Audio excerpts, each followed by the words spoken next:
आपण त्या फुगांना पकडायला जातो, कॅच करायला जातो, पण ते हातात आल्यासारखे वाटतात, पण निघूनच जातात. अब्दुल कलामांच्या बाबतीत म्हटले असे नव्हते, पण त्यांनी हवेत उडणाऱ्या फुगांना नव्हे, तर हवेत उडणाऱ्या विमानांना आणि पंख नसलेल्या पण उडणाऱ्या यानाला बनवण्याचे स्वप्न पाहिले. ऐकली किंमत गंमत.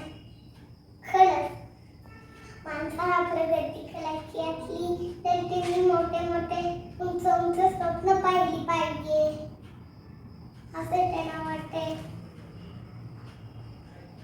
झोपेत पण आली नाही तर अब्दुल कलाम म्हणतात त्याप्रमाणे झोप न येऊ देणारी ती स्वप्न पूर्ण करण्यासाठी कष्ट खूप करायला हवी. अब्दुल कलामांचा जन्म रामेश्वर इथे एका गरीब कुटुंबात झाला. वडील नावाडी होते, म्हणजे नाव होडी चालवणारे. तरंग पाण्यात होडी चालते, वर निळे व सुंदर आकाश. या वातावरणाने कलाम यांना सुंदर विचार करायला शिकवले. अब्दुल कलाम रामेश्वर या कुटुंबात जन्मले, पण त्यांचे सगळे मित्र आजूबाजूचे वातावरण ब्राह्मण कुटुंबाचे होते. त्यांचा छान स्वभाव, नम्रता आणि अभ्यास करण्याचे चित्त पाहून त्यांना सगळे जवळ करत प्रेमाने घरी बोलावत. देवावर कलामांची श्रद्धा होती. कष्ट आपण करावे मनात सर्क ठेवून देव यश देतोस असे त्यांना वाटे. ते खूप हुशार होते.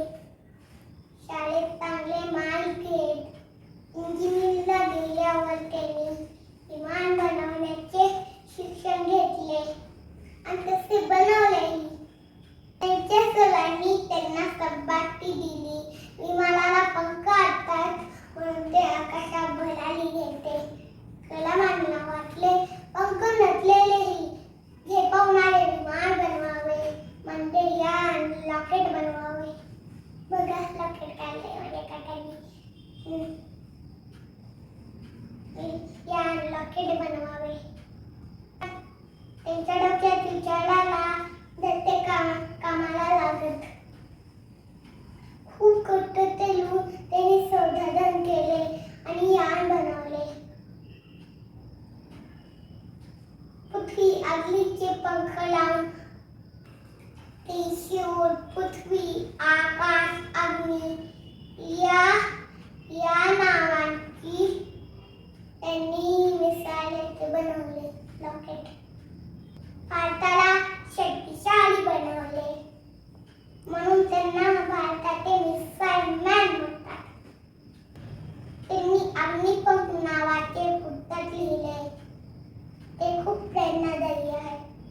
भारताला सन 2020 मध्ये जागतिक महासत्ता बनवण्याचे स्वप्न त्यांनी पाहिले, जे की आपल्याला पूर्ण करायचे आहे. त्यांच्या संशोधनाचे इंदिरा गांधी, पंडित नेहरू यांनी खूप कौतुक केले. विशेष म्हणजे इंदिरा गांधी अवॉर्ड त्यांना मिळाला. पद्मभूषण, पद्मविभूषण ही पदवी त्यांना मिळाली. पुढे ते देशाचे राष्ट्रपती झाले, भारत रत्न झाले. मुलांनो, देशाचे हे राष्ट्रपती फारच वेगळे होते. साधे सरळ हातले आटे होते. त्यांना लहान मुले आवडत. हे देशाचे भवितव्य आहे असे वाटे. तरुण मुले म्हणजे देशाची शक्ती आहे असे वाटे. खिशांचे मधोमध भान करणारे, सडलत नाला शेवटीला सारखे लांब केस,